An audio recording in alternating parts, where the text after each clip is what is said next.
ఇప్పుడే జీ5 app download చేయండి. చూడండి మీ ఫేవరెట్ టీవీ షోస్ ఎప్పుడైనా ఎక్కడైనా. బాబాయ్ ఎలా ఉన్నారో ఏంటోనని ఆద్య బాధపడుతుంది. అవునులే, వాళ్ళ నాన్న రాకుండా ఎలా వెళ్తుంది? వచ్చాక ఉండమన్నా ఎలా ఉంటుంది?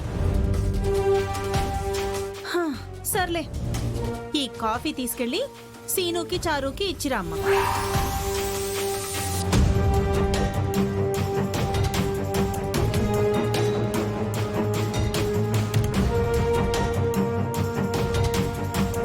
ఏంటలా చూస్తున్నావు?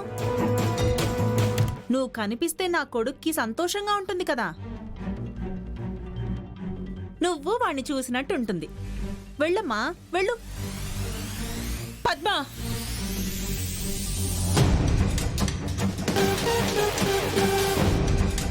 ఏంటదినా?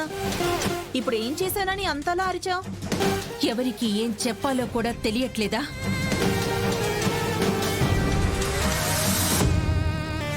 ఏం చెప్పాను? సీను వాళ్ళకి కాఫీ ఇచ్చిరా అమ్మా అంటున్నాను. ఆద్య వాళ్ళకి కాఫీ తీసుకువెళ్ళి ఇవ్వాలా? మన ఇంట్లో పని మనం చేసుకుంటే తప్పే ఉందొదినా. ఆ పని చెప్పటానికి నీకు ఆద్యనే కనిపించిందా? ఇంట్లో ఎవరూ కనిపించలేదా?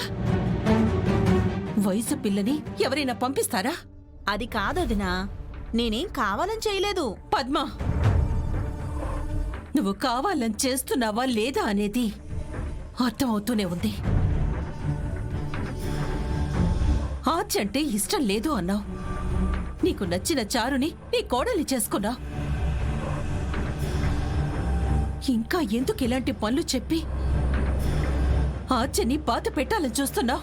అయ్యో రామా, ఇందులో బాధ పెట్టడానికి ఏముందొదినా? పద్మా, నువ్వేం చేసినా చూస్తూ ఊరుకుంటున్నాను కదా అని ఇష్టం వచ్చినట్లు ప్రవర్తించకు. ఎవరో నీ కోడలిగా వచ్చిందని దాని సంతోషం కోసం ఆద్యని బాధ పెట్టాలని చూస్తే, ఆద్య నా చెల్లెల కూతురు, అంటే నా కూతురు. తనని బాధ పెట్టాలని చూసిన వాళ్ళని నేను చూస్తూ ఊరుకోను. పెద్దమ్మా, ఏమీ పర్వాలేదు. ఏంటి పర్వాలేదు?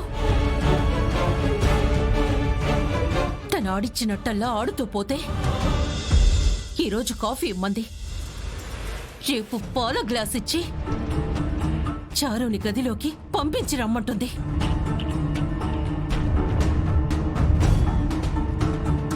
ఆద్య అంటే నీకు పడనప్పుడు, నీ కోడలిగా తను పనికి రానప్పుడు తన మానాన తనని వదిలే.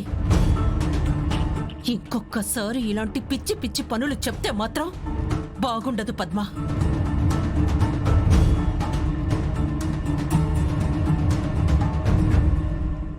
జీ5 యాప్ డౌన్లోడ్ చేసి అన్ని ఎపిసోడ్స్ పూర్తి ఉచితంగా చూడండి.